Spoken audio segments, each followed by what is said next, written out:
The human voice is the reason that I am doing what I'm doing today.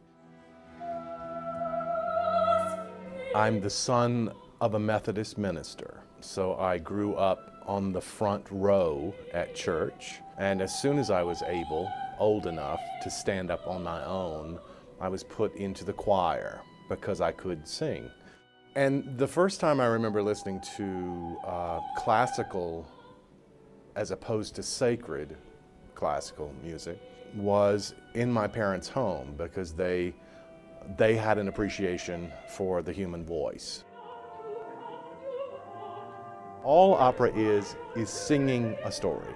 And so when I look at the real question here is not about the singing part, it's the story part. That's the thing that everyone understands. That's the thing that is central to our culture as human beings. Storytelling has been used to educate, to preserve culture, to teach morals. It's been used throughout recorded and unrecorded time to pass on the way we, or people think, we should act. Opera is another way to tell a story. And storytelling is it's what makes us human. What we've done in the last 16 or so years here is basically, I walked into a place that has an unbelievable history already. The fifth oldest opera company in the United States, the second oldest summer festival, opera festival in the United States. That's, the company's been around a long time. And you realize that you're picking up the ball and you're going to run with it as long as you do, and then you're going to pass it off to somebody else like a relay race. In 10 to 15 years, the world is an entirely different place now than it was when I got here. Entirely different. People behave differently now. And somehow, all of us have to figure out how we make a place for whatever it is that we do in this new world. So you have to sort of go back to that core of what it is that you're doing and figure out, are there other ways that I can sing this story? What we're trying to do is find new footing, find a new place for the arts, and specifically opera, but the arts in general. And all of us have got to figure out new ways of delivering whatever it is we deliver and create the business model that will sustain it. What we really have to do is make a case for why, not that we're better than anything else, but that we are important in people's lives.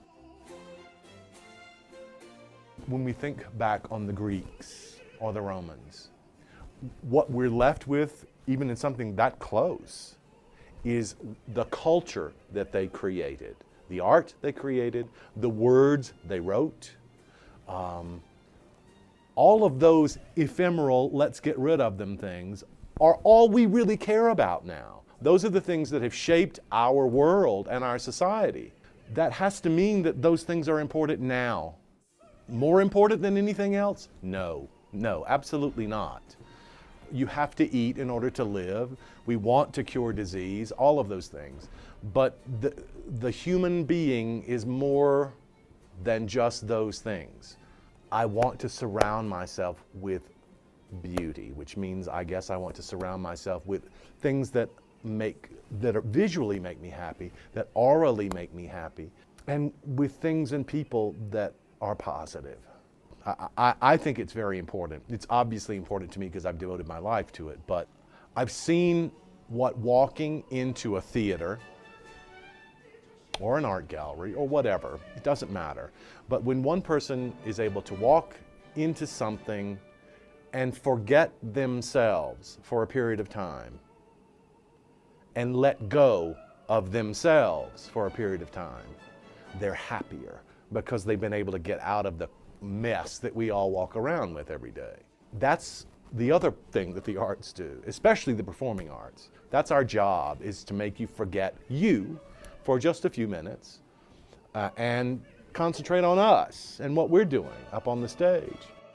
But it all centers on vocal music. It's all about the human voice and its ability to communicate words and feelings to people. That's why I do what I do.